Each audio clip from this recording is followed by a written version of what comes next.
ओम नमः शिवाय। नमस्कार हरि प्रेमियों, आपका हमारे YouTube चैनल में स्वागत है। हरि प्रेमियों, कैसे हैं आप? उम्मीद है आप सब अच्छे होंगे। आइए आज का प्रसंग शुरू करते हैं। आज का प्रसंग है श्री शिव महापुराण कथा अध्याय 6। हरि प्रेमियों, उससे पहले अगर आप हमारे चैनल पर नए हैं तो प्लीज चैनल को सब्सक्राइब जरूर कर लीजिए और बेल आइकॉन को जरूर दबा लीजिए ताकि आप तक हमारे सारे नोटिफिकेशन पहुंच सके। हरि प्रेमियों, आपका एक भी सब्सक्राइब हमारे लिए बेहद मायने रखता है। आइए आज की ये कथा शुरू करते हैं। षडलिंग स्वरूप प्रणव का महात्म्य, उसके सूक्ष्म ओंकार और स्थूल रूप पंचाक्षर मंत्र का विवेचन, उसके जप की विधि और महिमा, कार्य ब्रह्म के लोकों से लेकर कारण रुद्र के लोकों तक का विवेचन करके कालातीत पंचावरण विशिष्ट शिवलोक के अनिर्वचनीय वैभव का निरूपण तथा शिव भक्तों के सत्कार की महत्ता। हरि प्रेमियों, भगवान ऋषि बोले, प्रभो महामुने, आप हमारे लिए क्रमशः षडलिंग स्वरूप प्रणव का महात्म्य तथा शिव भक्त के पूजन का प्रकार बताइए। सूत जी ने कहा, महर्षियों, आप लोग तपस्या के धनी हैं। आपने यह बड़ा सुंदर प्रश्न किया है, किंतु इसका ठीक ठीक उत्तर महादेव ही दे सकते हैं, दूसरा कोई नहीं। तथापि भगवान शिव की कृपा से ही मैं इस विषय का वर्णन करूंगा। वे भगवान शिव हमारी और आप लोगों की रक्षा का भारी भार बारंबार स्वयं ही ग्रहण करते हैं, पर नाम है प्रकृति से उत्पन्न संसार रूपी महासागर का प्रणव। इसे पार करने के लिए दूसरी नाव है, इसलिए इस ओंकार को प्रणव की संज्ञा देते हैं। ओंकार अपने जप करने वाले साधकों से कहता है, पर पंच नहीं, वह तुम लोगों के लिए। अतः इस भाव को लेकर भी ज्ञानी पुरुष ओम को प्रणव नाम से जानते हैं। इसका दूसरा भाव यो है, पर प्रक्षेप नयत वह युष्मान मोक्षमिति व प्रणव है, अर्थात यह तुम सब उपासकों को बलपूर्वक मोक्ष तक पहुंचा देगा। इस अभिप्राय से भी इसे ऋषि मुनि प्रणव कहते हैं। अपना जप करने वाले योगियों के तथा अपने मंत्र की पूजा करने वाले उपासक के समस्त कर्मों का नाश करके यह दिव्य नूतन ज्ञान देता है, इसलिए भी इसका नाम प्रणव है। उन माया रहित महेश्वर को ही नव अर्थात नूतन कहते हैं। हे परमात्मा प्रकृष्ट रूप से नव अर्थात शुद्ध स्वरूप है, इसलिए प्रणव कहलाते हैं। प्रणव साधक को नव अर्थात नवीन शिव स्वरूप कर देता है, इसलिए भी विद्वान पुरुष उसे प्रणव के नाम से जानते हैं, अथवा प्रकृष्ट रूप से नव दिव्य परमात्म ज्ञान प्रकट करता है, इसलिए वह प्रणव है। प्रणव के दो भेद हैं, स्थूल और सूक्ष्म। एक अक्षर रूप जो ओम है, उसे सूक्ष्म प्रणव जानना चाहिए, और नमः शिवाय इस 5 अक्षर वाले स्थूल को मंत्र को स्थूल प्रणव समझना चाहिए। जिसमें 5 अक्षर व्यक्त नहीं है वह सूक्ष्म है, जिसमें 5 अक्षर सुस्पष्ट रूप से व्यक्त है वह स्थूल है। जीवन मुक्त पुरुष के लिए सूक्ष्म प्रणव के जप का विधान है, वही उसके लिए समस्त साधनों का सार है। यद्यपि जीवन मुक्त के लिए किसी साधन की आवश्यकता नहीं है, क्योंकि वह सिद्ध रूप है, तथापि दूसरों के दृष्टि में जब तक उसका शरीर रहता है, जब तक उसके द्वारा प्रणव जप की सहज साधना स्वतः होती रहती है, वह अपनी देह का विलय होने तक सूक्ष्म प्रणव मंत्र का जप है और उसके अर्थभूत परमात्म तत्व का अनुसंधान करता रहता है। जब शरीर नष्ट हो जाता है तब वह पूर्ण ब्रह्म स्वरूप शिव को प्राप्त कर लेता है। यह सुनिश्चित बात है। जो अर्थ का अनुसंधान न करके केवल मंत्र का जप करता है उसे निश्चय ही योग की प्राप्ति होती है। जिसने 36 करोड़ मंत्र का जप कर लिया है उसे अवश्य ही योग प्राप्त हो जाता है। सूक्ष्म प्रणव के भी हर्ष और दीर्घ के भेद से 2 रूप जानने चाहिए, आकार, उकार, मकार, बिंदु, नाद, शब्द, काल और कला। इनसे युक्त जो प्रणव है उसे दीर्घ प्रणव कहते हैं। वह योगियों के ही हृदय में स्थित होता है। मकार पर्यंत जो ओम वह ए, उ, मैं इन 3 तत्वों से युक्त है। इसी को हर्ष प्रणव कहते हैं। ए शिव है, उ शक्ति है और मकार इन दोनों की एकता है। वह त्रितत्व रूप है। ऐसा समझकर हर्ष प्रणव का जप करना चाहिए। जो अपने समस्त पापों का क्षय करना चाहते हैं उनके लिए इस हर्ष प्रणव का जप अत्यंत आवश्यक है।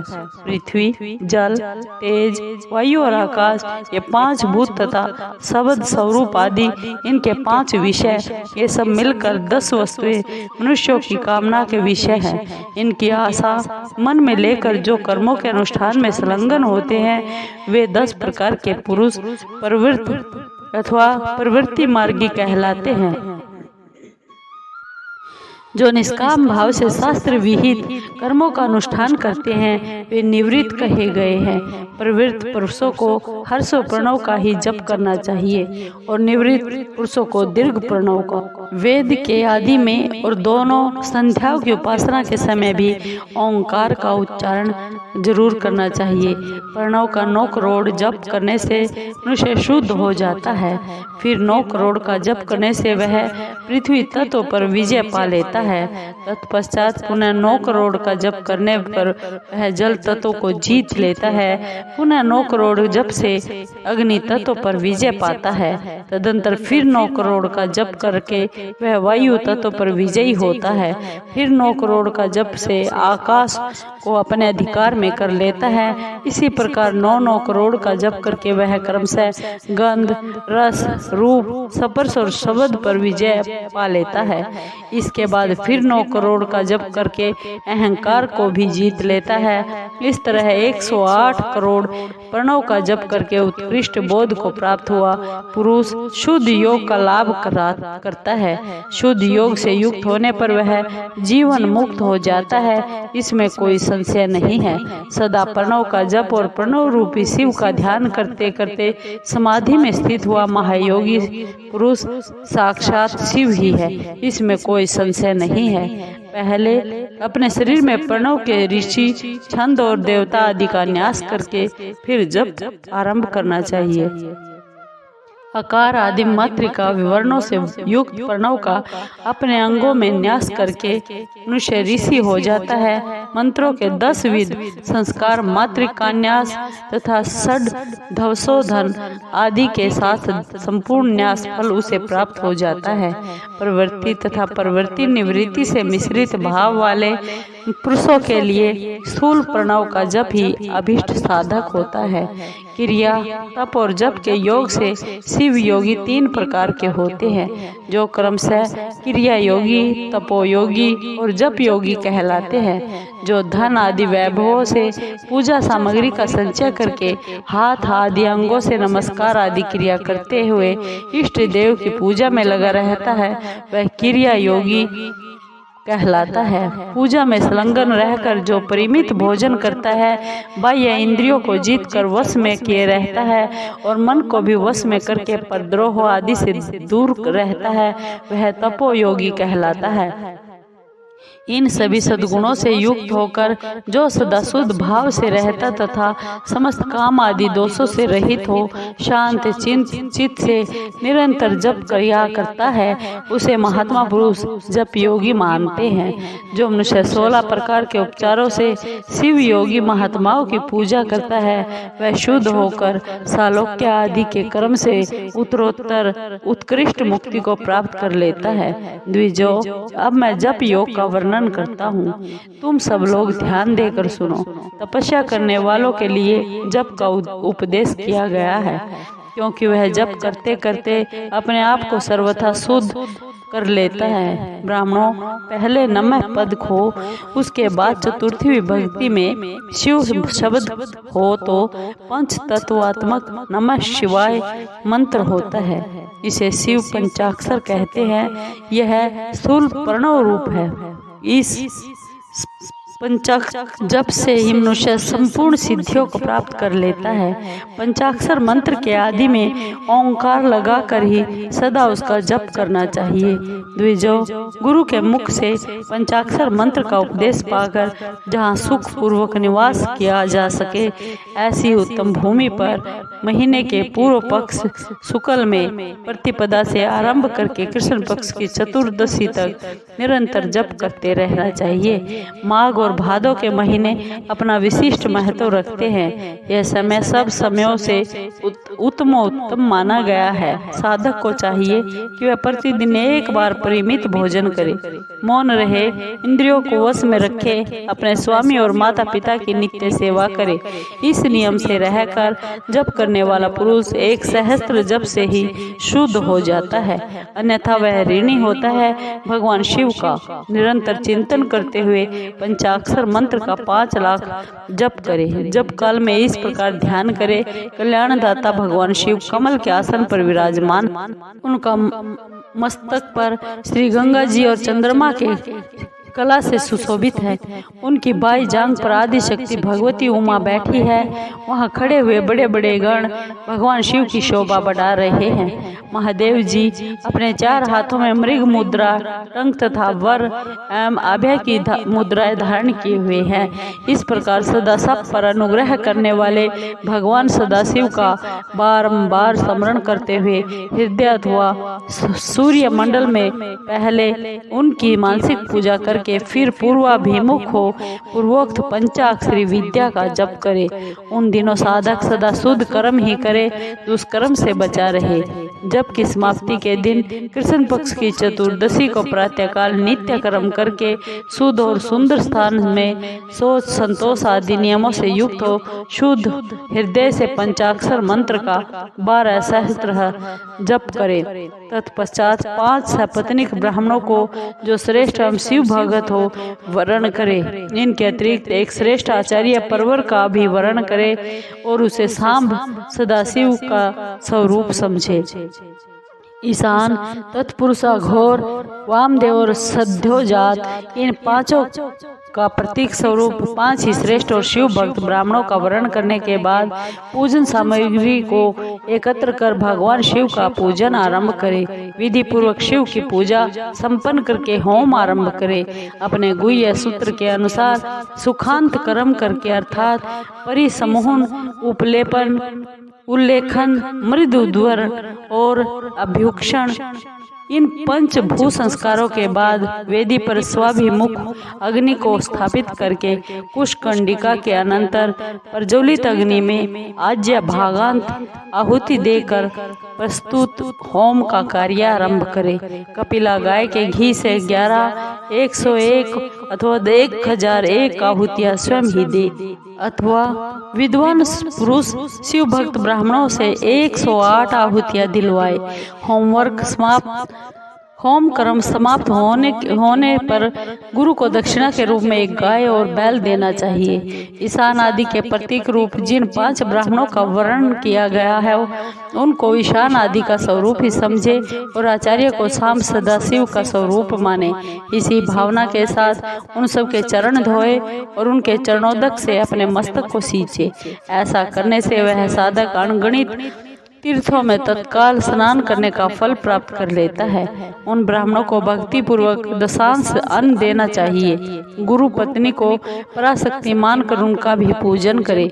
ईशान आदि क्रम से उन सभी ब्राह्मणों का उत्तम अन्न से पूजन करके अपने वैभव विस्तार के अनुसार रुद्राक्ष, वस्त्र, बड़ा और पुआ आदि अर्पित करे। तदंतर दिक्पाल आदि को बलि देकर ब्राह्मणों को भरपूर भोजन कराए। इसके बाद देवेश्वर शिव से प्रार्थना करके अपना जप समाप्त करे। इस प्रकार पुरुष चरण करके मनुष्य उस मंत्र को सिद्ध कर लेता है। फिर 5 लाख जप करने से समस्त पापों का नाश हो जाता है।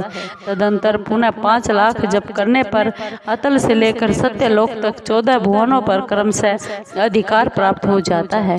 यदि अनुष्ठान पूर्ण होने के पहले बीच में ही साधक की मृत्यु हो जाए तो वह परलोक में उत्तम भोग भोगने के बाद पुनः पृथ्वी पर जन्म लेकर पंचाक्षर मंत्र के जप का अनुष्ठान करता है। समस्त लोकों का ऐश्वर्य पाने के बाद वह मंत्र को सिद्ध करने वाला पुरुष यदि पुनः 5 लाख जप करे तो उसे ब्रह्मा जी का सामीप्य प्राप्त होता है। पुनः 5 लाख जप करने से सारूप्य नामक ऐश्वर्य प्राप्त होता है। 100 लाख जप करने से वह साक्षात ब्रह्मा के समान हो जाता है। इस तरह कार्य ब्रह्म हिरण्य गर्भ का सायुज्य प्राप्त करके वह उस ब्रह्मा का प्रलय होने तक उस लोक में यथेष्ट भोग भोगता है। फिर दूसरे कल्प का आरंभ होने पर वह ब्रह्मा जी का पुत्र होता है। उस समय फिर तपस्या करके दिव्य तेज से प्रकाशित हो वह क्रमशः मुक्त हो जाता है। पृथ्वी आदि कार्य स्वरूप भूतों द्वारा पाताल से लेकर सत्यलोक पर्यंत ब्रह्मा जी के 14 लोक क्रमशः निर्मित हुए हैं। सत्यलोक से ऊपर क्षमालोक तक जो 14 भुवन है वे भगवान विष्णु के लोक हैं। क्षमालोक से ऊपर सूची लोक पर्यंत 28 भुवन स्थित है। सूची लोक के अंतर्गत कैलाश में प्राणियों का संहार करने वाले रुद्रदेव विराजमान है। सूची लोक से ऊपर अहिंसा लोक पर्यंत 56 भुवनों की स्थिति है।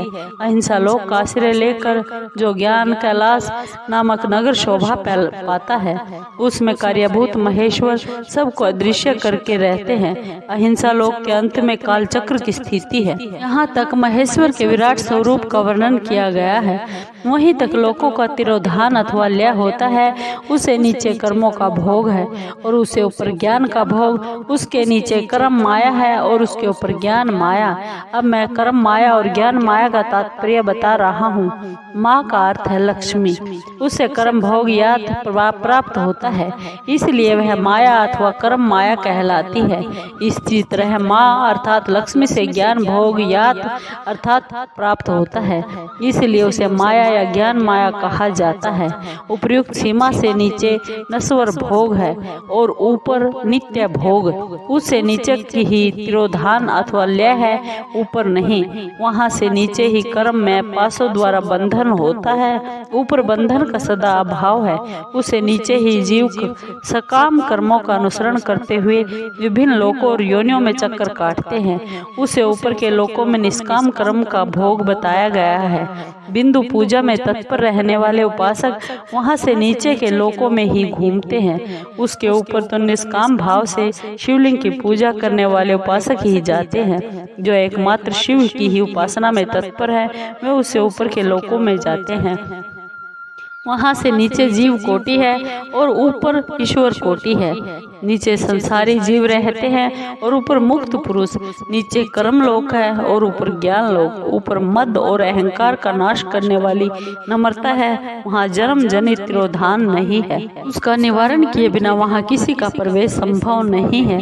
इस प्रकार तिरोधान का निवारण करने से वहाँ ज्ञान शब्द का अर्थ ही प्रकाशित हो जाता है। आदि भौतिक पूजा करने वाले लोग उसे नीचे के लोकों में ही चक्कर काटते रहते हैं। जो आध्यात्मिक उपासना करने वाले हैं वे ही उसे ऊपर को जाते हैं। जो सत्य हिंसा आदि धर्मों से युक्त हो भगवान शिव के पूजन में तत्पर रहते हैं वे काल चक्र को पार कर जाते हैं। काल चक्रेश्वर की सीमा तक जो विराट महेश्वर लोक बताया गया है उससे ऊपर वृषभ के आकार में धर्म की स्थिति है। वह ब्रह्मचर्य का मूर्तिमान रूप है। उनके सत्य, शौच, अहिंसा और दया ये 4 पाद है। वह साक्षात शिवलोक के द्वार पर खड़ा है। क्षमा उसके सींग है, शम कान है, वह वेद ध्वनि रूपी शब्द से विभूषित है। आस्तिकता उसके दोनों नेत्र है और विश्वासी उसकी श्रेष्ठ बुद्धि और मन है। क्रिया और धर्म रूपी जो वृषभ है वे कारण आदि में स्थित है, ऐसा जानना चाहिए। उस क्रिया रूढ़ वृषभ आकार धर्म पर कालातीत शिव आरूढ़ होते हैं। ब्रह्मा विष्णु और महेश्वर की जो अपनी अपनी आयु है उसी को दिन कहते हैं। जहाँ धर्म रूपी वृषभ की स्थिति है उससे ऊपर न दिन है न रात है, वहाँ जन्म मरण आदि भी नहीं है। वहाँ फिर से कारण स्वरूप ब्रह्मा के कारण सत्यलोक पर्यंत 14 लोक स्थित हैं, जो 5 भौतिक गंध आदि से परे हैं। उनकी सनातन स्थिति है, सूक्ष्म गंध ही उनका स्वरूप है। उनसे ऊपर फिर कारण रूप विष्णु के 14 लोक स्थित है। उनसे भी ऊपर फिर कारण रूपी रुद्र के 28 लोकों की स्थिति मानी गई है। फिर उनसे ऊपर कारण शिव के 56 लोक विद्यमान है। तदंतर शिव सम्मत ब्रह्मचर्य लोक है और वहीं 5 आवरणों से युक्त ज्ञान में कैलाश है, जहाँ 5 मंडलों और 5 ब्रह्म कलाओं आदि शक्ति से संयुक्त आदि लिंग प्रतिष्ठित है। उसे परमात्मा शिव का शिवालय कहा गया है। वहीं पराशक्ति से युक्त परमेश्वर शिव निवास करते हैं। वे सृष्टि, पालन, संहार, तिरोभाव और अनुग्रह इन 5 कृत्यों में प्रवीण हैं। उनका श्री विग्रह सच्चिदानंद स्वरूप है। वे सदा ध्यान रूपी धर्म में ही स्थित रहते हैं और सदा सब पर अनुग्रह किया करते हैं। वे सर्वात्मा राम हैं और समाधि रूप आसन पर आसीन हो नित्य विराजमान होते हैं। कर्म और ध्यान आदि का अनुष्ठान करने से क्रम से साधन पथ में आगे बढ़ने का उनका दर्शन साध्य होता है। नित्य नैमित्तिक और कर्मों द्वारा देवताओं का यजन करने से भगवान शिव के समाराधन कर्म में मन लगता है। क्रिया आदि जो शिव संबंधी कर्म है उनके द्वारा शिव ज्ञान सिद्ध करे। जिन्होंने शिव तत्व का साक्षात्कार कर लिया है अथवा जिन पर शिव की कृपा दृष्टि पड़ चुकी है वे सब मुक्त ही है, इसमें कोई संशय नहीं है। आत्म स्वरूप से जो स्थिति है वही मुक्ति है। एकमात्र अपने आत्मा में रमण या आनंद का अनुभव करना ही मुक्ति का स्वरूप है। जो पुरुष क्रिया, जप, तप, ज्ञान और ध्यान रूपी धर्मों में भली भांति स्थित है वह शिव का साक्षात्कार करके सब आत्मा राम स्वरूप मोक्ष को भी प्राप्त कर लेता है। जैसे सूर्य देव अपनी किरणों से अशुद्धि को दूर कर देता है, उसी प्रकार कृपा करने में कुशल भगवान शिव अपने भक्त के अज्ञान को मिटा देते हैं। अज्ञान की निवृत्ति हो जाने पर शिव ज्ञान स्वतः प्रकट हो जाता है। शिव ज्ञान से अपना विशुद्ध स्वरूप आत्मा राम तत्व प्राप्त होता है और आत्मा राम तत्व की सम्यक सिद्धि हो जाने पर मनुष्यकृत कृत्य हो जाता है।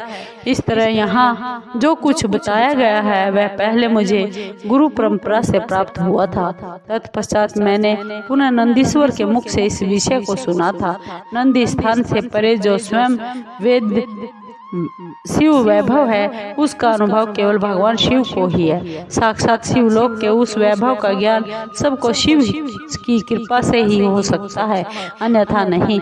ऐसे आस्तिक पुरुषों का कथन है साधक को चाहिए कि वह 5 लाख जप करने के बाद भगवान शिव की प्रसन्नता के लिए महाअभिषेक एवं नैवेद्य निवेदन करके शिव भक्तों का पूजन करे। भक्त की पूजा से भगवान शिव बहुत प्रसन्न होते हैं। शिव और उनके भक्त में कोई भेद नहीं है, वह साक्षात शिव स्वरूप ही है। शिव स्वरूप मंत्र को धारण करके वह शिव ही हो गया रहता है। शिव भक्त का शरीर शिव स्वरूप ही होता है, अतः उसकी सेवा में तत्पर रहना चाहिए। जो शिव के भक्त वे लोग और वेद की सारी क्रियाओं को जानते हैं, जो क्रम से जितना जितना शिव मंत्र का जप कर लेता है उसके शरीर को उतना ही उतना शिव का सामीप्य प्राप्त होता जाता है, इसमें संशय नहीं है। शिव भक्त स्त्री का रूप देवी पार्वती का ही स्वरूप है। वह जितना मंत्र जपती है उसे उतना ही देवी का सानिध्य प्राप्त हो जाता है। साधक स्वयं शिव स्वरूप होकर पराशक्ति का पूजन करे। शक्ति वेर तथा लिंग का चित्र बनाकर अथवा मिट्टी आदि से इनकी आकृति का निर्माण करके प्राण प्रतिष्ठा पूर्वक निष्कपट भाव से इनका पूजन करे। शिवलिंग को शिव मानकर अपने को शक्ति रूप समझकर शक्ति लिंग को देवी नमस्कार देवी मानकर और अपने को शिव रूप समझकर शिवलिंग को नाद रूप तथा शक्ति को बिंदु रूप मानकर परस्पर सटे हुए शक्ति लिंग और शक्ति लिंग के प्रति उप प्रधान और प्रधान की भावना रखते हुए जो शिव और शक्ति का पूजन करता है वह मूल रूप की भावना करने के कारण शिव रूप ही है। शिव भक्त शिव मंत्र रूप होने के कारण शिव के ही स्वरूप है। जो 16 उपचारों से उनकी पूजा करता है उसे अभिष्ट वस्तु की प्राप्ति होती है। जो शिव लिंगोपासक शिव भक्त की सेवा आदि करके उसे आनंद प्रदान करता है उस विद्वान पर भगवान शिव बड़े प्रसन्न होते हैं। 5, 10 या 100 सपत्नीक शिव भक्तों को बुलाकर भोजन आदि के द्वारा पत्नी सहित उनका सदैव समादर करे। धन में, देह में, मंत्र में शिव भावना रखते हुए उन्हें शिव और शक्ति का स्वरूप जानकर निष्कपट भाव से उनकी पूजा करे। ऐसा करने वाला पुरुष इस भूतल पर फिर जन्म नहीं लेता।